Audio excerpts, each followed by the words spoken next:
Hi friends, మహాభారతంలో కర్ణుడు ఎంతో గొప్ప యోధునిగా ఉన్నతమైన స్థానాన్ని పొందిన వీరుడు. కుంతి భోజుని కుమార్తె అయిన కుంతీదేవికి దుర్వాస మహర్షి ఒక వరాన్ని ప్రసాదిస్తాడు.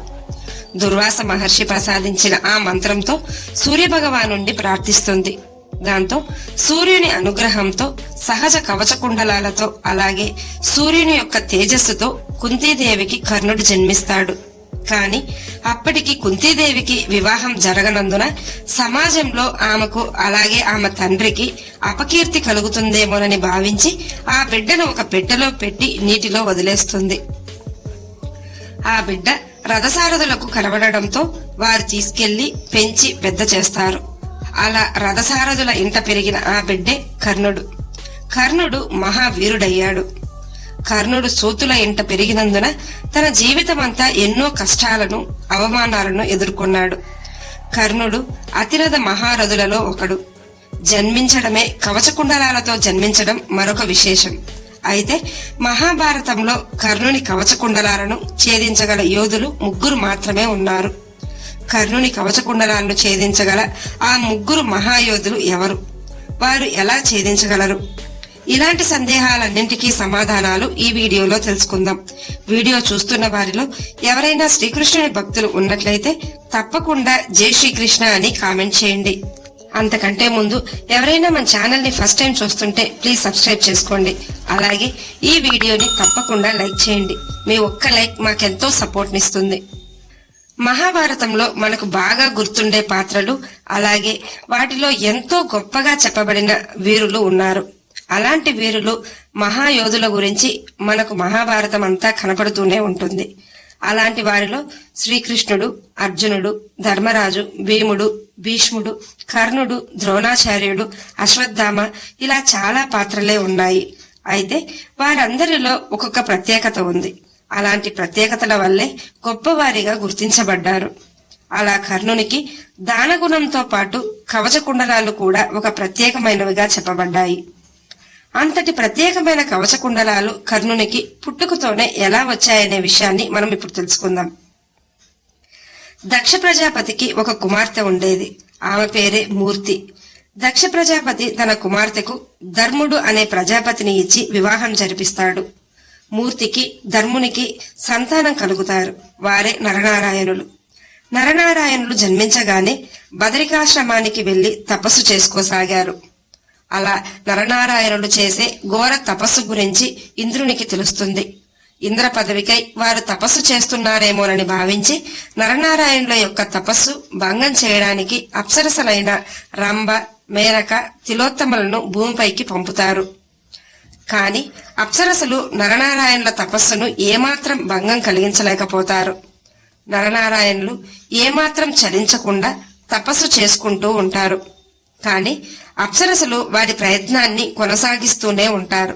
దాంతో నారాయణుడు తన తొడను గట్టిగా కొట్టడంతో తన ఉరువు నుండి ఎంతో అందమైన అత్యంత సౌందర్యంతో అతిలోక సుందరి అయిన ఊర్వశిని సృష్టిస్తాడు.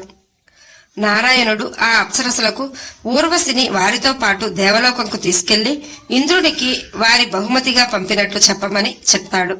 అలాగే ఇంద్ర పదవికై వారు తపస్సు చేయట్లేదని కూడా ఇంద్రునికి చెప్పమని అప్సరసలను దేవలోకంకు పంపిస్తాడు. దాంతో ఇంద్రుడు నరనారాయణులను క్షమించమని వేడుకుంటాడు. ఆ కాలంలో ఒక రాక్షసుడు బ్రహ్మకై ఘోర తపస్సు చేస్తాడు. ఆ తర్వాత బ్రహ్మను ప్రసన్నం చేసుకుంటాడు. బ్రహ్మ ఆ రాక్షసుణ్ణి వరం కోరుకోమనగా వెంటనే ఆ రాక్షసుడు తనకు మరణమే ఉండకూడదన్న వరం కోరతాడు.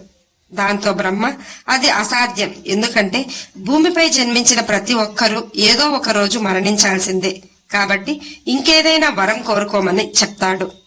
అందుకు ఆ రాక్షసుడు తనకు 1000 కవచకుండలాలు కావాలని కోరడంతో పాటు ఎవరైతే 1000 సంవత్సరాలు తపస్సు చేస్తారో వారు వేసిన ఒక్క బాణం ఒక కవచకుండలంను మాత్రమే త్యజించగలరు అంటూ బ్రహ్మను వరం ఇవ్వమని కోరతాడు ఆ రాక్షసుడు.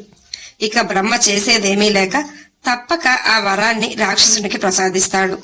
అంటే ఎవరైతే 1000 సంవత్సరాలు తపస్సు చేసి ఆ రాక్షసునిపై బాణం వేస్తారో వారు ఒక్క కవచకుండలంను మాత్రమే త్యజిస్తారు. ఆ తరువాత వారు మళ్లీ 1000 సంవత్సరాలు తపస్సు చేసి మరొక దానిని త్యజించగలరు. 1000 కవచకుండలాలు కలిగిన ఆ రాక్షసుణ్ణి సహస్ర కవచుడిగా పిలిచేవారు. సహస్ర కవచాలు కలిగిన ఆ రాక్షసుడు వరగర్వంతో మానవులను జంతువులను పీడిస్తూ అష్ట కష్టాలకు గురి చేస్తుండేవాడు. సహస్ర కవచుడు చేసే విధ్వంసాలకు జీవరాశులన్నీ ఎంతగానో విలవిల్లాడాయి. దాంతో నరనారాయణులు ఆ రాక్షసుణ్ణి అంతం చేయడానికై జన్మించి ఆ తర్వాత ఘోర తపస్సు చేయసాగారు.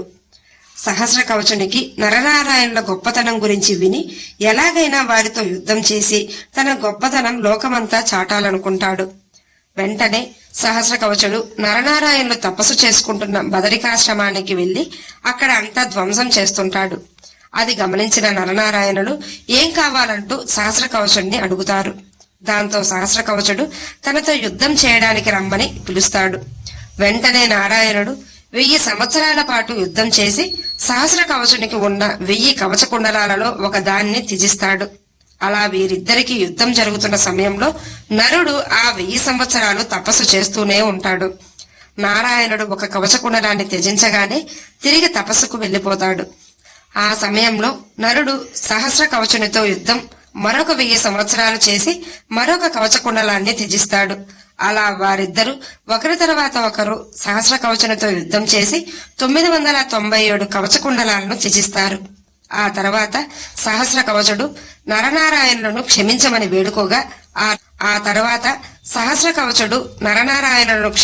వేడుకోగా ఆ రాక్షసుణ్ణి వదిలేస్తారు నరనారాయణులు. తర్వాత కాలంలో త్వష్ట ప్రజాపతి కుమారుడిగా అంటే వృత్తాసురునిగా జన్మించి ఇంద్రుని చేతిలో మరొక కవచంను పోగొట్టుకుంటాడు. ఆ తర్వాత ఘంటాకర్ణునిగా జన్మించి శ్రీహరి చేతిలో మరొక కవచాన్ని పోగొట్టుకుంటాడు. ఇక సహస్ర కవచునికి ఒకే ఒక్క కవచకుండలం మిగిలి ఉంటుంది. దాంతో సహస్ర కవచుడు సూర్య భగవానునికై ఘోర తపస్సు చేసి సూర్యుణ్ణి ప్రసన్నం చేసుకుంటాడు. ఎలాగైనా ఆశ్రయం కల్పించి తనను కాపాడమని వరం కోరుతాడు సహస్ర కవచుడు. ఏం చేయాలో తెలియక సతమతమవుతున్న సూర్య భగవానుడు ఆలోచనలో పడతాడు. ఎలాగైనా ఆ రాక్షసుణ్ణి వదిలించుకోవాలని చూస్తుంటాడు. సరిగ్గా అదే సమయంలో దుర్వాస మహర్షి కుంతికి వరం ఇవ్వగా ఆ మంత్రాన్ని పరీక్షించాలనుకుని సూర్య భగవానుణ్ణి ఆరాధిస్తుంది. దిక్కుతోచని స్థితిలో ఉన్న సూర్య భగవానుడు కుంతీదేవికి సహస్ర కవచుండే బిడ్డగా ప్రసాదిస్తాడు. ఆ బిడ్డే కర్ణుడు. కుంతికి జన్మించినప్పటికీ సూతుల ఇంట పెరిగినందున ఎన్నో అవమానాలు కష్టాలను ఎదుర్కొన్నాడు. పరశురాముని వద్ద అస్త్రశస్త్ర కళల్లో మంచి నైపుణ్యం పొంది గొప్ప విలుకాడయ్యాడు. కర్ణుడు తన నైపుణ్యంతో దుర్యోధనునికి దగ్గరై ఎంతో సంపన్న రాజ్యమైన అంగరాజ్యానికి రాజయ్యాడు.